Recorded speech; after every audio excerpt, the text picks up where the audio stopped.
Oke, setelah nonton episode 4 dan episode 5 dari season 2 Peacemaker, gue jadi ngeh nih. Ternyata series ini tuh dipisah jadi dua bagian. Bagian pertama dari episode 1 sampai episode 4 fokus ngebangun setup konflik dan emosi karakter. Ibaratnya James Gunn lagi masang domino. Sementara bagian 2 yang dimulai dari episode 5 fokus ngasih tuburkan antar konflik dari setup yang udah ada. Alias di titik ini domino yang udah dibangun mulai dijatuhin. Kerasa banget di episode 5, plot utama season 2-nya finally berprogres. Ada konfrontasi Rick Flag Senior versus Christopher Smith, ada double agent move antara Harcourt sama Economos, ada pendalaman karakter dari sosok Adrian dan Flurry, sampai ada satu adegan ini yang kelihatannya nggak penting, tapi sebenarnya bisa jadi patokan kenapa Eleven Street Kids wajib banget bawa pulang si Chris walaupun doi udah kelihatan lebih bahagia di rumah barunya. Emang adegan yang tadi ngasih detail apa sih?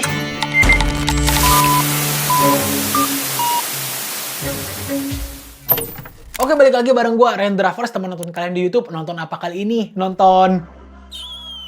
Setelah minggu kemarin gue skip dulu bahas Peacemaker demi bikin video ujung jurang yang kayak gini. Karena sistem monopoli yang ada, militer jadi punya agenda, polisi semena-mena, dan alhasil bisnis ilegal pun merajalela. Korbannya, warga yang harusnya mereka jaga, jadi banyak yang mati sia-sia. Minggu ini gue bakal bahas Peacemaker lagi dan jadinya 2 episode sekaligus. Tapi sebelum lanjut, nggak bosan gue ingetin buat 60% dari kalian yang belum subscribe channel ini, sangat dipersilahkan untuk subscribe biar gue lebih semangat kontennya dan biar lo nggak ketinggalan konten-konten gue yang lain. Oke, kalau udah subscribe seperti biasa, di sini gue bakal ngebahas kejadian penting apa aja yang terjadi di episode 4 dan episode 5 season 2 Peacemaker, fakta menarik dan easter egg-nya, gimana dampak ke DCU secara lebih luasnya, dan review masing-masing episode secara keseluruhan. So, warning dulu, ini konten full spoiler, langsung aja mark it down, mari kita breakdown. Dimulai dulu dari episode 4 yang berjudul Need I Say Door. Plesetan dari frasa Need I Say More yang biasanya jadi ungkapan respon terhadap sesuatu yang udah jelas banget outputnya tanpa harus dijelasin lagi. Dan di episode ini menurut gua frasa tersebut merujuk ke keputusan Chris soal polemik perpindahannya dari Earth 1 ke Earth 2. Di sini kan Chris ngejelasin ke Adebayo sebetapa kacaunya Earth-nya sekarang buat dia. Dan Chris be like, Need I Say More? Udah jelas banget kan dari POV-nya si Chris, hidup dia bakal lebih baik kalau pindah ke Earth sebelah. Cuman di sini more-nya diganti jadi door karena berhubungan juga sama pintu kemana sajanya warisan si Oggy Smith alias QC yang di adegan intronya kita dapat sedikit origin story-nya atau lebih ke origin story gimana pintu ini bisa ada di tangannya si Oggy. Dan tetap melanjutkan tren flashback dari 3 episode sebelumnya, episode 4 dibuka dengan flashback yang lebih jauh lagi yaitu ke 35 tahun yang lalu. Ya seperti warga Amerika pada umumnya berburu jadi momen bonding antara bapak dan anak. Cuman bukan binatang biasa yang mereka dapat tapi malah sosok alien mungil yang entah dari planet apa. Di sana mereka bertiga kaget ngelihat si alien. Yang menariknya dari hubungan mereka di sana, kita ngelihat kalau si Oggy dari Earth 1 itu ternyata abusive juga ke si Keith. Mengindikasikan kalau anggapan tentang si Oggy yang hanya sayang ke si Keith dan benci ke si Chris penuhnya, itu nggak bener. Ini mah emang si Oggy sama-sama problematik aja ke kedua anaknya. Cuman karena di momen terakhir waktu keduanya ada si Chris yang melakukan kesalahan, kebenciannya si Oggy jadi ngumpul ke si Chris. Ya dan itu emang cara si Oggy untuk lepas tanggung jawab dari kematian si Keith. Semua dilimpahin ke si Chris kecil. Anyway, dari opening ini, teori gue soal Oggy yang jenius dan punya hubungan sama keluarga Lex Luthor jadi salah total. Ternyata semua teknologi canggih doi sekedar hasil nemu doang. Jujur sebenarnya gue nggak begitu suka sama reveal ini. Bukan karena teori gue jadi salah, tapi lebih karena ini tuh bikin si Oggy jadi another average racist villain aja. Sebelumnya misteri yang ada bikin karakternya jadi lebih menarik. Si Oggy digambarin rasis tapi punya dimensi karakter. Tetap ada kompetensi positifnya gitu. Sekarang kompetensinya berubah total jadi stereotip orang kulit putih rasis bodoh yang suka ngeklaim kepunyaan orang lain.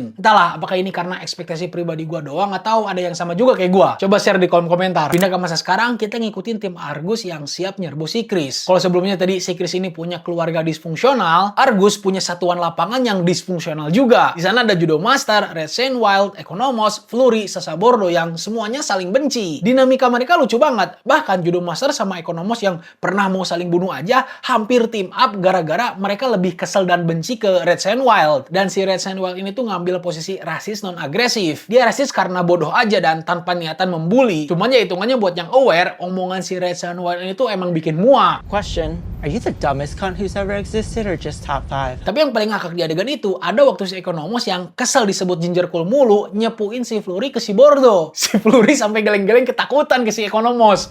What kind of faces? Di sana jadi kelihatan, di satu sisi, si Flurry itu nggak sepenuhnya cocok disebut sebagai tipikal cool agent yang selalu pede mengontrol situasi. Ngelabelin nama nyeleneh ke anak buahnya mungkin cara dia biar kelihatan megang kendali. Cuman nggak nyampe ke level real badass yang menariknya, bikin karakter ini jadi punya potensi untuk digali lebih dalam lagi. Ternyata Flurry bisa fucked up juga gara-gara hal konyol, di luar kelemahannya yang udah konyol duluan. Di sisi lainnya makin kelihatan juga kalau si Economos makin kesini makin berani bertindak sendiri. Makin tegas dan nggak ragu untuk tampil heroik, bahkan dia berani ngasih pesan peringatan buat Peacemaker. Si Igli juga jadi bisa selamat dari Red Sandwild karena Economos yang bertindak lagi. Sialnya yang ini tindakan dan kebohongannya Economos bikin si Red Sandwild jadi ngebuka mata batinnya. Si Red jadi ngomongin soal ramalan suku Native Amerika tentang Primal Eagle yang bisa ngontrol elang-elang lainnya. Apakah Igli beneran elang yang dimaksud? Ya bakal ketahuan di episode berikutnya. Anyway, di sini si Chris lari ke hutan dan sempat berantem sama Judo Master. Chris kayak mulai bosan ngadepin si kecil ini. Ya ada potensi-potensi bonding ke depannya, tapi di sini si kecilnya dibikin tidur siang dulu. Chris lanjut kabur naik mobil sama Lyota Adebayo dan di adegan itu dia ngejelasin soal cara kerja pintu ajaibnya dan dimensi alternatif yang ada. Lyota sama kayak gua, kaget mengira kalau bapaknya si Chris ini tuh beneran jenius. You fucking kidding? He flunked out of 10th grade. Balik ke Economos, dia diminta Bordeaux untuk ngebuka password QC. Lagi-lagi berkat aksi heroiknya Economos yang mengulur waktu, pintu QC pun berhasil dipindahkan. Tapi yang menarik lewat adegan ini, kita juga jadi dapat sedikit bocoran soal origin story-nya Economos. Ternyata Doi ini tuh direkrut CIA waktu usia 14 tahun karena berhasil ngebobol situs mereka dan ketahuan. Mungkin beban kerja di agensi selevel CIA di usia muda jadi penyebab lahirnya kondisi panikannya si Economos. Tapi poinnya di sini si Economos bener-bener nyelamatin si Chris berkali-kali. Timnya Sasha Bordeaux pun gagal dapetin Chris maupun pintu ajaibnya. Kegagalan ini bikin Rick Flag Senior ngambil jalan alternatif dengan fokus ke kelemahannya si Chris, Emilia Harcourt. Kayak yang lo tahu di episode-episode sebelumnya, si Harcourt ini tuh lagi ada di titik terendah hidupnya karena di blacklist seluruh agensi intelijen Amerika sama si Waller. Dan ini bukan pertama kalinya si Waller dendaman kayak gini. Di Deleted in the Suicide Squad, alasan Rick Flag Jr. dimasukin ke tim Deco yang siap mati adalah karena dia pernah ngebercandain bajunya si Waller. On your shirt, Waller, looks like a gang of clowns just shit all over you. Ya walaupun secara strategi si Rick Junior ini tuh punya potensi untuk membangkang dan ujung-ujungnya benar. Rick Flag Junior membangkang, untungnya Waller punya kartu as cadangan. Peacemaker. Di sisi lain, Harcourt ikut membangkang juga di misi itu dengan ngebantu timnya Bloodsport ngalahin Starro. Jadinya Doi dihukum untuk ikut ke Project Butterfly. Sialnya di proyek ini, Lyota ngebongkar rahasianya Waller dan Harcourt jadi yang kena getahnya. Dan kalau balik lagi ke konflik sekarang, Rick Flag Senior mau manfaatin kondisi tersebut. Oh ya, di sini kita jadi tahu hubungan TTM-nya Harcourt sama Rick Flag Junior cukup dalam sampai bapaknya ini juga tahu soal hubungan mereka. Rick Flag Senior bisa ngasih kerjaan ke Harcourt lagi asalkan dia bisa bawa Peacemaker. Dari POV penonton di sini kita ngeliat kalau si Harcourt kayak yang setuju untuk nangkep Peacemaker dan pas mau eksekusi ada tatapan kecewa dari Economos ngeliat itu. Sementara dari matanya si Harcourt mungkin dia ngeliat Economos itu kayak sama-sama terpaksa beneran ngebantu Argus. Nah ini salah satu domino terakhir yang dipasang di episode 4 buat progres konflik pribadinya Peacemaker di episode-episode mendatang. Di sisi lain Peacemaker yang baru selesai bikin pintu ajaib curhat lagi ke Lyota Adebayo. Kayak sebelumnya Chris ini tuh selalu jujur dan terbuka padanya ke si Lyota. Di adegan ini gue kaget pas si Chris nyebut Dark Dimension kameranya nyorot ke si Lyota. Tapi dari obrolan mereka ada poin menarik nih. Si Chris ternyata ngerasa bersalah ngebunuh doppelgangernya, makanya dia ingin ngegantiin peran dirinya sendiri dari Earth 2 yang mati biar kakaknya gak kehilangan adiknya dan bapaknya gak kehilangan anaknya. Aduh ngena sih itu. Jadi kalau sekarang dirangkum nih, di Earth 2 Chris bisa hadir untuk orang yang dia sayangin, dia bisa jadi pahlawan, dan dia bisa sama cewek yang dia suka. Itu udah paket komplit alasan kenapa harus pindah ke Earth 2. Need I say more? Well, tinggal alasan kenapa harus meninggalkan Earth 1. Ini pertanyaan yang beda, tapi punya 3 checklist yang sama. Dan 2 checklist udah gagal duluan. Checklist 1, dia nggak bisa hadir untuk orang yang dia sayangi. Di titik ini, Chris percaya kalau orang yang dimaksud adalah keluarganya. Sementara di Earth 1, semua keluarganya udah mati di tangan dia. Checklist yang kedua, dia juga percaya kalau di Earth ini udah nggak bisa lagi jadi pahlawan. Sekalipun dia udah nyelamatin dunia dari invasi alien, dia tetap ditolak sama Justice Gang, bahkan tetap dianggap kriminal sama Argus. Terakhir, checklist yang ketiga, mungkin ini yang bikin dia masih bimbang. Apakah Chris bisa bisa dapat makna kehidupan dari cewek yang dia suka. Potensinya ada pernah terjadi sesuatu di kejadian kapal, tapi dia sekali lagi butuh klarifikasi apakah kejadian tersebut bermakna sesuatu buat si ceweknya juga. Nah, itu jawaban terakhir yang Chris cari. Dan ini bisa mengubah keputusan pindah Earth-nya. Cuman baru terjawab di episode 5. Episode yang menurut gua udah masuk ke babak kedua dari season 2 Peacemaker ini. Indikasi pembedanya adalah dari episode 1 ke episode 4 itu flashback openingnya selalu makin lama. 6 bulan, 8 bulan, 3 tahun, sampai 35 tahun. Episode 5 mutusin skema yang ada dengan flashback yang balik ke 3 tahun aja. Tapi sebelum kita lanjut bahas ke episode 5-nya, ada sedikit adegan yang ingin gue bahas juga dari ending episode 4. Di sana kita ngelihat Red Sandwell yang ternyata beneran sakti. Sosok rasis kali ini at least dikasih kompetensi lah, walaupun digunain untuk hal yang salah juga. Dan ini adegannya gokil sih, karena menurut gue ini tuh sulit dan tricky banget. Gue coba jelasin konteksnya ya. Kita tahu Red Sandwell ini adalah karakter lawak yang jadi contoh buruk soal pembajakan budaya orang lain. Dalam hal ini orang kulit putih yang ngebajak budayanya suku Native Amerika. Di sini James Gunn sebagai penulis harus cermat. Dia perlu merancang adegan dengan rapi supaya yang jadi keset bercandanya itu si sosok kulit putih pembajak budayanya, bukan budayanya sendiri. Di adegan-adegan sebelumnya kebantu sama kehadiran Economos. Dia sampai ngasih julukan Captain Cultural Appropriation. Interaksinya sama Economos bikin kita aware, dia nggak cuma rasis, tapi bodoh dan nggak seharusnya pakai kostum adat Native Amerika. Tapi di ending episode ini, nggak ada Economos yang ngemandu kita. Terus kita ngelihat dia mengapropriasi budaya Native Amerika lagi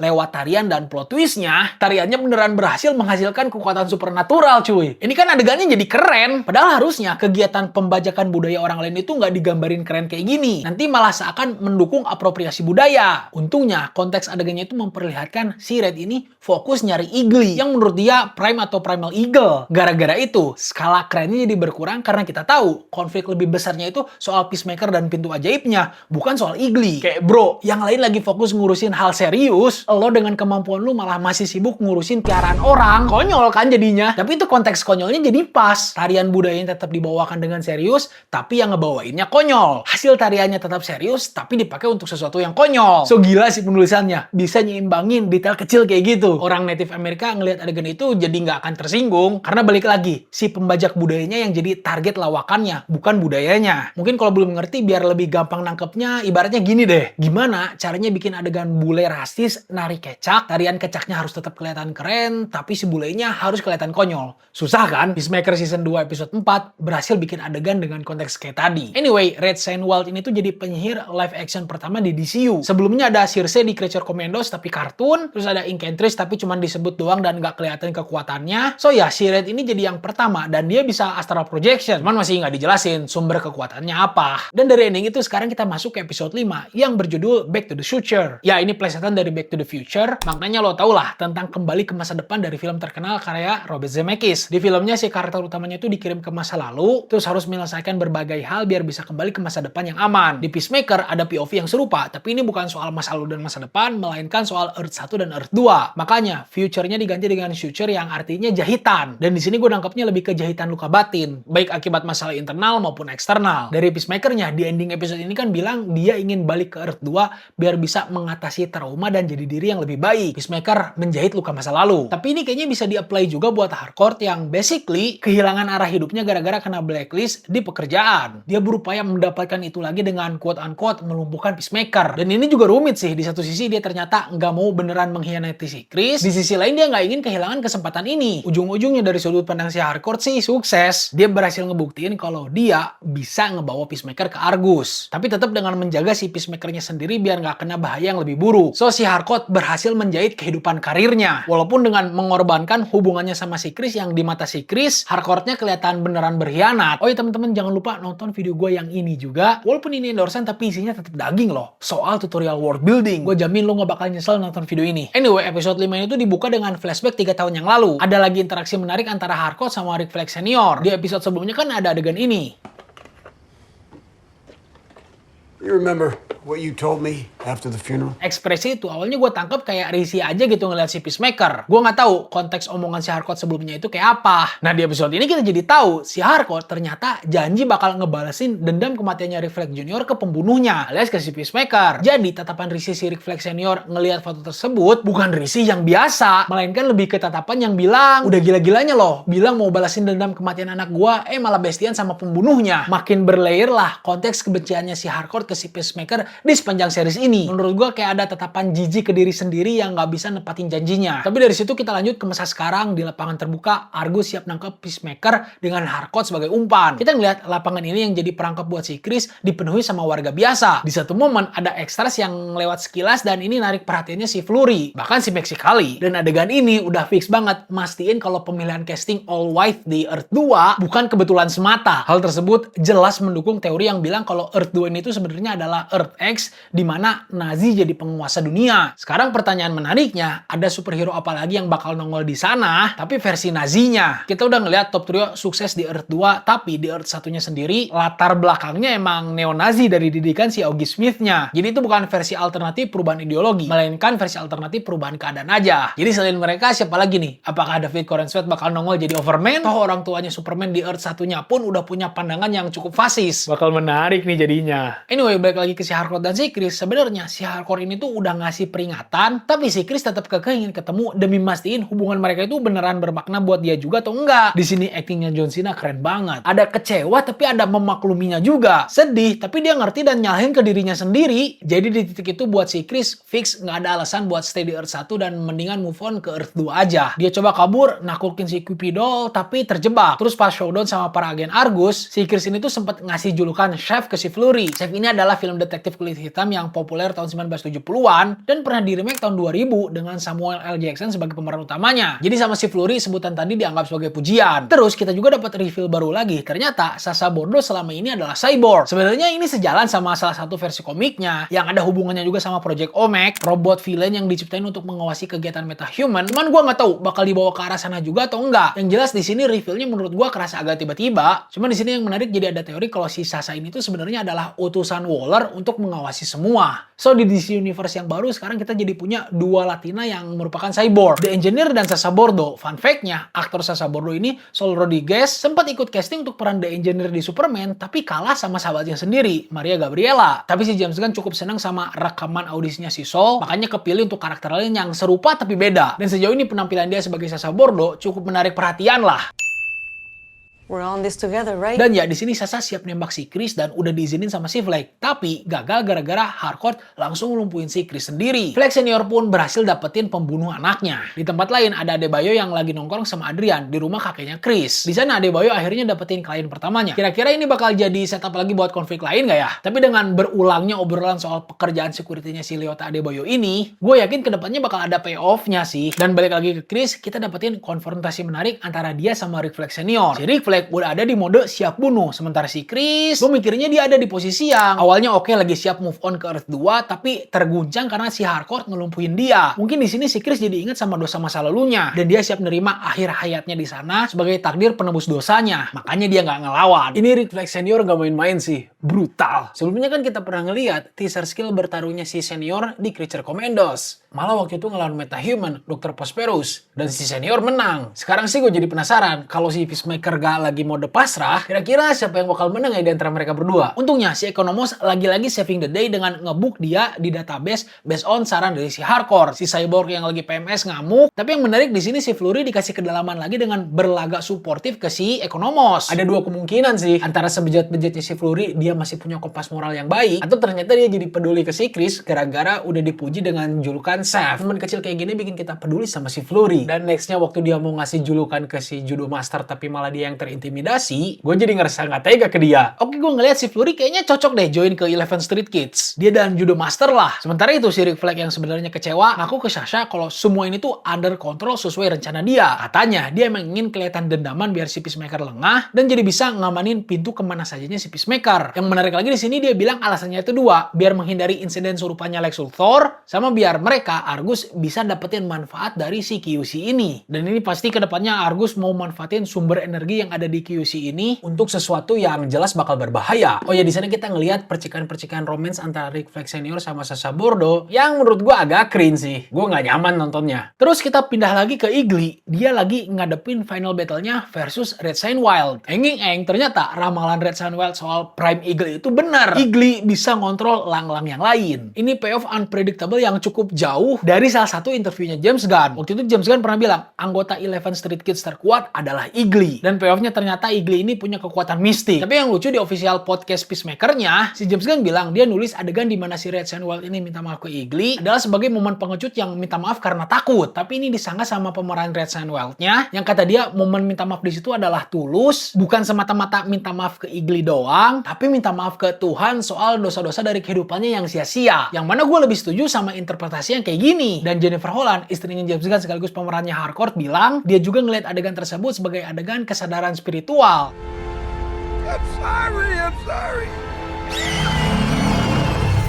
Anyway, beres ngalahin si Red, Igli pulang dan langsung dibawa sama si Chris ke Earth 2. Judo Master yang mantau dari luar ikutan masuk. Ini juga menarik, gimana reaksi orang-orang yang terduga penghuni Earth X pas ketemu sama Judo Master yang notabene adalah orang Asia. Episode pun ditutup dengan surat dari Chris untuk para 11 Street Kids. Surat ini bikin kita tambah ngerti lagi kenapa si Chris mutusin untuk pindah Earth. Harcourt ngerasa bersalah dan sisanya sedih, terutama Adrian. Ini nyentuh banget sih. Di awal Peacemaker dari season 1, kita dikenalin sama Adrian sebagai sosok yang nggak bisa memproses emosi kayak orang lain. Bahkan kata James Gunn waktu nulis naskahnya, dia punya patokan untuk bikin series ini sebagai ajang perkembangan karakter untuk semua anggota 11 Street Kids kecuali Vigilante. Bahkan dari season 1 dia udah ngeset kalau Vigilante ini tuh nggak bisa berkembang. Dan ternyata James Gunn salah. James Gunn ngaku waktu nulis naskahnya dia juga kaget ternyata Vigilante bisa berubah juga. Dan dengan musik dari November Rain, waduh ini melo banget sih gue nontonnya. Untungnya si Adebayo tahu cara ngegunain alat ajaibnya si Chris. Dari rasa sedih, bersalah dan solidaritas tim, 11 Street Kids pun bertekad untuk bawa balik si Chris. Sementara itu, Argus lagi-lagi telat untuk ngedapetin si Chris dan pintu ajaibnya.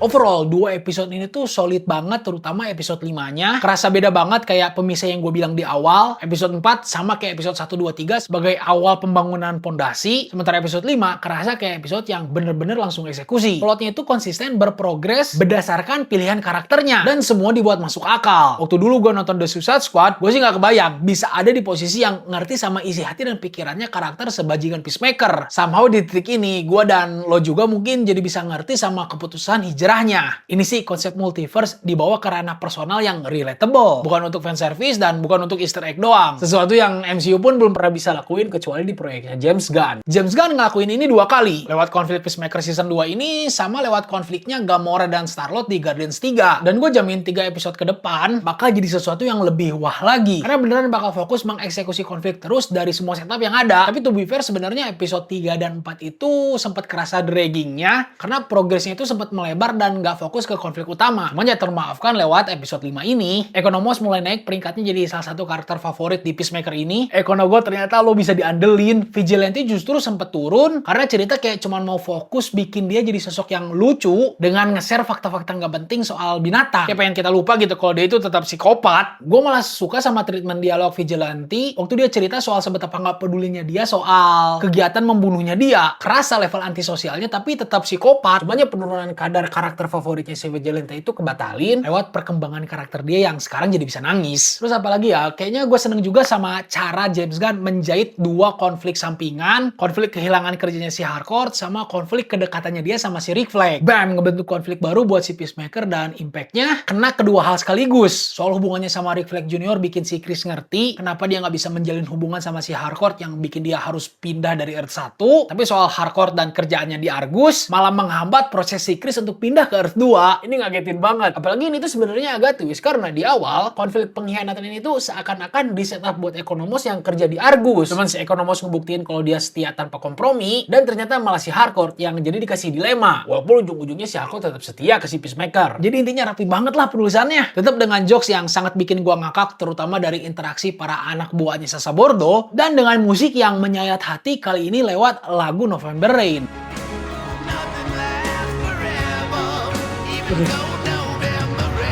So ya, bisa gue bilang episode 5 adalah episode terbaik dari season 2 sejauh ini. 1, 2, 3, 4 kayaknya gue taruh di tier B, tapi episode 5 gue taruh di tier S. Makin gak sabar sama episode minggu ini yang udah keluar judulnya, yaitu Ignorant is Chris. Ini udah jelas sih bakal ada reveal sesuatu di Earth 2 nanti. Apalagi ada detail menarik juga di Twitter yang bilang, semua adegan yang ada gambar bendera di Earth 2 selalu cuma memperlihatkan bagian merah putihnya aja. Sementara bintangnya nggak pernah diliatin, dan katanya nanti bakal di reveal kalau di sana emang ada bintang, tapi logo ini. Tapi ya itu balik lagi, cuman teori. Bahkan Earth X pun belum dikonfirmasi. Tapi kalau menurut lo sendiri gimana? Episode 4 sama episode 5 Peacemaker season 2 ini? So, langsung aja tulis pendapat lo di kolom komentar. Kita lanjut diskusi di sana. Gue Rendra First pamit. Jangan lupa like, share, dan subscribe. Mati lampu. Oke, udah. See you in the next video.